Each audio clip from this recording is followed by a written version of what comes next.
تو اس لیے اس سے اسلام ہم یہ نہیں کہہ سکتے کہ کفر لازم آ جاتا ہے، لیکن یہ بھی بہت بڑا گناہ ہے، کیونکہ یہ انسان کو بڑے گناہوں کی طرف لے جاتا، اور یہی انسان کو شرک اکبر کی طرف بھی لے جاتا۔ تو اس لیے دو طرح سے، ایک شرک اکبر اور شرک اصغر۔ شرک اکبر اللہ کے علاوہ کسی کی عبادت کرنا، اللہ کے علاوہ کسی کے لیے علم غیب کو تسلیم کر لینا، اللہ کے علاوہ کسی کے لیے تصرف کو ثابت کر دینا، اللہ کے صفات میں کسی کو اس کا شریک ٹھہرا دینا، یہ شرک اکبر ہے، اور دوسرا شرک اصغر ہے۔ اب اور طرح سے بھی تقسیم کی جاتی ہے، جو معروف تقسیم ہے ہمارے ہاں علماء کرتے ہیں۔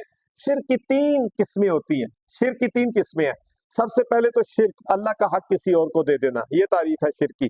اور دوسری چیز ابن قیم رحمہ اللہ نے بھی اسی قسم کی تعریف کی ہے، ٹھیک ہے، کہ جو چیز اللہ تعالیٰ کے لیے خاص ہے وہ کسی دوسرے میں ثابت کر دینا، مطلب وہ حقوق کسی اور کے لیے ثابت کر دینا، یہ شرک ہے۔ اب شرک کی 3 قسمیں ہیں۔ ایک شرک ہے اللہ تعالیٰ کی ذات میں کسی کو شریک ٹھہرانا، اللہ کی ذات میں کسی کو شریک ٹھہرانا۔ ذات میں شریک ٹھہرانے کا مطلب کیا ہے؟ کہ اللہ تعالیٰ کے علاوہ کوئی اور اللہ بھی ہو سکتا ہے، اللہ کے علاوہ کسی کوئی اور اللہ بھی ہو سکتا ہے۔ پھر اللہ تعالیٰ کی جو ہے وہ اولاد ثابت کرتے ہیں بعض لوگ، ٹھیک ہے، تو اللہ تعالیٰ کی ذات کو ڈیوائیڈ کرنا، دوسروں کو اللہ کی ذات میں شامل کر دینا، یا اللہ کی ذات جیسی دوسری کوئی ذات ثابت کر دینا کہ اللہ تعالیٰ جو ہے وہ ایک نہیں ہے، اللہ کی کئی قسمیں ہیں، اللہ کی کئی جو ہے وہ قید شکلیں ہیں، یہ چیزیں ثابت کرنا، یہ اللہ تعالیٰ کی ذات کے اندر شرک ہے۔ اور دوسرا شرک ہے کہ اللہ تعالیٰ کی عبادت میں کسی کو شریک ٹھہرانا۔ عبادت میں جیسے ہم جو ہے وہ اللہ کے نام پہ نظر و نیاز مانتے ہیں، اللہ کے نام پہ قربانی کی جاتی ہے، ٹھیک ہے، اللہ کے نام پہ جو ہے وہ نماز اللہ کے لیے ہم پڑھتے ہیں، اللہ کے نام کی منت مانی جاتی ہے، یہ سارے اعمال اللہ تعالیٰ کے لیے جو ہے وہ ساری اللہ کے لیے خاص ہیں یہ چیزیں، عبادتیں۔ اور کوئی بھی عبادت کے اندر کسی کو شریک ٹھہراتا ہے اللہ کا تو وہ بندہ شرک کر رہا ہے۔ دوسرا ہے عبادت کے اندر شرک کرنا، اور تیسرا ہے اللہ تعالیٰ کی صفات میں، جیسے ہم بات کر چکے ہیں، اللہ جیسی صفات دوسرے میں ثابت کرنا، اللہ یہ کر سکتا ہے دوسرا بھی یہ کر سکتا ہے، ٹھیک ہے، جیسے فرعون نے کہا تھا اللہ مارتا ہے میں بھی مار سکتا ہوں، میں بھی زندہ کر سکتا ہوں، بھئی اللہ کی صفات دوسرے میں ثابت نہیں کی جا سکتی، لیسا کمثلہ شیء، اللہ کی مثال دی ہی نہیں جا سکتی، کہ اللہ تعالیٰ کی مثال ایسا نہیں کیا جا سکتا، یہ بھی شرک ہے۔ اب شرک کی 3 قسمیں ہوئی، ٹھیک ہے، ایک شرک ہے اللہ کی ذات کے بارے میں، ایک شرک ہے اللہ تعالیٰ کی عبادت میں شرک کرنا، اور ایک ہے اللہ تعالیٰ کی صفات میں شرک کرنا، ٹھیک ہے، یعنی اللہ تعالیٰ کی صفات یا اس کے تقاضے جو اللہ کے حقوق کسی اور کو دے دینا، یہ شرک کی 3 اقسام ہے۔ اب اللہ تعالیٰ شرک سے نفرت کیوں کرتا ہے؟ ٹھیک ہے، سب سے بڑی بات، اللہ تعالیٰ ہر گناہ کو معاف کر سکتا ہے۔ قرآن مجید میں اللہ فرماتے ہیں اعوذ باللہ من الشیطان الرجیم ان اللہ لا یغفر ان یشرک بہ، اللہ تعالیٰ کبھی اس گناہ کو معاف نہیں کرے گا کہ اس کے ساتھ شریک ٹھہرایا جائے، اللہ شرک کو معاف نہیں کرے گا۔ ان اللہ لا یغفر ان یشرک بہ ویغفر ما دون ذلک لمن یشاء، اس کے علاوہ جتنے گناہ ہوں گے، کمی کوتاہی ہو جاتی ہے انسان کی، عبادات میں کوئی کمی آ گئی، انسان کے اعمال میں کوئی کمی آ گئی، انسان کے باقی معاملات میں کچھ کمی آ گئی، تو اللہ تعالیٰ چاہے تو چھوٹے بڑے گناہ باقی معاف کر دے گا، لیکن اللہ کہتا ہے جس نے شرک کیا وَمَن يُشْرِكْ بِاللَّهِ فَقَدْ ضَلَّ ضَلَالًا بَعِيدًا، اللہ کہتا ہے سب سے بڑا گمراہ، سب سے بڑا ظالم یہ ہے کہ اللہ تعالیٰ کے ساتھ اس کا شریک ٹھہراتا ہے۔ اللہ تعالیٰ نے اس لیے کہا کہ ان اللہ لا یغفر ان یشرک بہ، اللہ خود کہتا ہے، ہم فتویٰ لگانے والے کون ہوتے ہیں؟ اللہ کہتا ہے کہ میں شرک کو کبھی معاف نہیں کروں گا۔ اور جو میں نے آیت پڑھی انہ من یشرک باللہ، بے شک جس نے اللہ کا کوئی شریک ٹھہرایا، انہ من یشرک باللہ فقد حرم اللہ علیہ الجنہ ومأواہ النار، 2 چیزیں اللہ نے کہا میں نے اس پہ جنت کو حرام کر دیا ہے اور اس کو جہنم میں ڈالوں گا۔ فتویٰ اللہ کی طرف سے قرآن مجید میں آیتوں میں آیا ہے کہ اللہ شرک کو کبھی معاف نہیں کرے گا۔ اچھا، اللہ تعالیٰ کو شرک سے اتنی نفرت ہے، اتنی نفرت ہے کہ دنیا میں کائنات میں اللہ کے بعد سب سے بڑا رتبہ اور مقام کس کا ہے؟ جناب محمد رسول اللہ صلی اللہ علیہ وسلم کا رتبہ، آپ کا مقام سب سے بڑا ہے۔ دنیا کی کوئی ذات، دنیا کی کوئی ہستی، دنیا کی کوئی پرسنالٹی، کوئی شخصیت اللہ کے رسول کی ذات کا مقابلہ نہیں کر سکتی۔ اللہ کے بعد سب سے بڑا رتبہ اور مقام، وہ رب العالمین ہے اور یہ رحمت للعالمین ہے، وہ رب کائنات ہے، یہ رحمت کائنات ہے، ٹھیک ہے۔ اس اللہ تعالیٰ کی کرسی پہ جا کوئی نہیں سکتا، رسول اللہ کی کرسی پہ آ کوئی نہیں سکتا، ٹھیک ہے۔ اللہ تعالیٰ کے بعد دنیا میں سب سے بڑا رتبہ، سب سے بڑا مقام انبیاء کا ہوتا ہے، اور انبیاء میں بھی سب سے بڑا رتبہ جناب محمد رسول اللہ صلی اللہ علیہ وسلم کا رتبہ ہے۔ اور اللہ کے رسول کو اللہ نے مخاطب کر کے قرآن مجید میں کیا کہا؟ حالانکہ اللہ کے رسول نے کبھی شرک کیا نہیں کیا، سوال ہی پیدا نہیں ہوتا۔ اللہ کے رسول تو دوسروں کو اللہ کا پیغام پہنچانے والے تھے، اللہ کے رسول سے شرک کا گناہ ثابت نہیں ہو سکتا، کبھی بھی نہیں، آپ نے اپنی زندگی میں شائبہ تک نہیں آپ کی زندگی میں شرک کا، لیکن اللہ کے رسول صلی اللہ علیہ وسلم کو اللہ تعالیٰ نے قرآن مجید میں فرمایا لَإِنْ أَشْرَكْتَ، اصل میں پیغام پہنچایا۔ اللہ تعالیٰ ہر چیز میں، اللہ تعالیٰ نے ہر چیز میں معافی رکھی ہے، شرک میں اللہ کہتا ہے کوئی معافی نہیں۔ لَإِنْ أَشْرَكْتَ، اے نبی اگر تو شرک کرے گا، دیکھیں نا قرآن مجید کا اسلوب، اللہ تعالیٰ نے کس طرح شرک کی مذمت کی ہے۔ لَإِنْ أَشْرَكْتَ، اے نبی اگر تو نے شرک کیا، لَيَحْبَطَنَّ عَمَلُكَ، تیرے سارے عمل برباد ہو جائیں گے۔ پڑھے قرآن کا ترجمہ تفسیر، اللہ نے اپنے نبی کو، آخری نبی کو جن کا رتبہ سب سے بڑا ہے بعد از خدا، بزرگ تو ہی کے سائے مختصر، ٹھیک ہے، اللہ تعالیٰ نے ان کو مخاطب کر کے کہا اگر آپ سے بھی شرک جیسا عمل وارد ہوا، آپ سے بھی یہ غلطی ہو گئی تو آپ کے اعمال بھی سارے برباد کر دیے جائیں گے، وَلَا تَكُونَنَّ مِنَ الْخَاسِرِينَ، آپ بھی خسارہ پانے والوں میں سے ہو جائیں۔ اللہ، جس گناہ کو اللہ نے اپنے نبی کی ذات کے سے بھی جو ہے وہ برداشت نہیں کیا، وہ کتنا بڑا گناہ ہوگا، کتنا بڑا گناہ ہوگا۔ اللہ تعالیٰ نے حدیث قدسی کے اندر آتا ہے، اللہ ہم سب کو مخاطب کر کے کیا کہتے ہیں، یا ابن آدم، آدم کے بیٹو سنو، یا ابن آدم انک لو لقیتنی بقراب الارض خطایا، ساری زمین جو ہے وہ گناہوں کی بھر کے لے آ، زمین کا چپا چپا تیرے گناہوں کی گواہی دیتی ہو، اس ٹکڑے پہ یہ گناہ، فلاں ٹکڑے پہ یہ گناہ، فلاں مارکیٹ میں یہ گناہ، فلاں جگہ پہ یہ گناہ کیا، زمین کا ایک ایک ٹکڑا تیرے گناہوں کی گواہی دے رہا ہو، یا ابن آدم انک لو لقیتنی بقراب الارض خطایا، زمین بھر کے گناہوں کی لے کے آ جائے، ثم لقیتنی، پھر میرے ساتھ ملاقات کرے، اللہ کہتا ہے لا اتیتک بقرابھا مغفرہ، جتنے تیرے گناہ ہوں گے میں اس سے بھی زیادہ مغفرت لے کے تیرے پاس آؤں گا۔ اللہ کہتا ہے میں تیرے سارے گناہ معاف کرنے پہ قادر ہوں، لیکن تو نے شرک کیا تو میرے پاس معافی نہیں۔ تو اس لیے شرک جو ہے وہ سب سے بڑا گناہ، سب سے بڑا گناہ ہے۔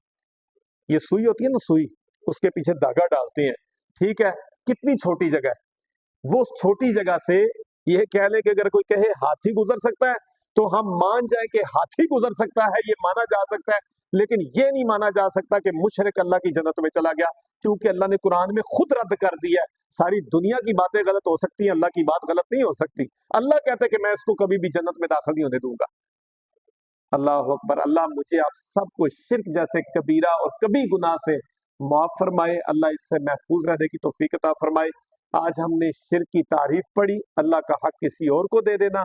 شرک کی دو طرح کا، شرک اکبر جو اسلام سے خارج کرتا ہے، شرک اصغر جو کبیرہ گناہوں کی طرف رہنمائی کرتا ہے یا شرک اکبر کی طرف لے جاتا ہے، اور تین قسمیں، اللہ کی ذات میں شرک ہے، اللہ کی صفات میں شرک ہے، اور اسی طرح اللہ تعالیٰ کی جو ہے وہ عبادات کے اندر شرک ہے، اللہ کی صفات کے تقاضوں میں شرک ہے۔ یہ چیزیں اللہ کے ہاں قابل قبول نہیں ہیں، اللہ شرک سے نفرت کرتا ہے، اور ایسے کاموں سے اللہ ہمیں بچنے کی توفیق عطا فرمائے کہ جن سے اللہ تعالیٰ نفرت کرتا ہے۔ جب ہم مرے دنیا سے جائیں، اللہ تعالیٰ ہمیں کلمہ توحید کو ادا کرتے ہوئے دنیا سے لے جائے۔ اللہ میرے آپ کی دعا قبول فرمائے۔ اقول قولی ھذا استغفر اللہ لی ولکم ولسائر المسلمین۔ السلام علیکم ورحمۃ اللہ وبرکاتہ۔